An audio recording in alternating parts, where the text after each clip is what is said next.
آپ صلی اللہ علیہ وآلہ وسلم نے فرمایا کہ اللہ تعالیٰ نے مجھے جس علم و ہدایت کے ساتھ بھیجا ہے اس کی مثال زبردست بارش کی سی ہے جو زمین پر خوب برسے۔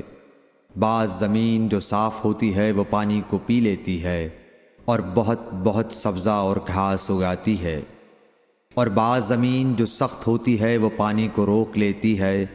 اس سے اللہ تعالیٰ لوگوں کو فائدہ پہنچاتا ہے، وہ اس سے سیراب ہوتے ہیں اور سیراب کرتے ہیں۔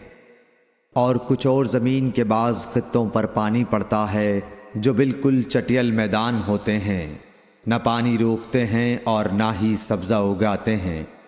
تو یہ اس شخص کی مثال ہے جو دین میں سمجھ پیدا کرے اور نفع دے، اس کو وہ چیز جس کے ساتھ میں مبعوث کیا گیا ہوں اس نے علم دین سیکھا اور سکھایا۔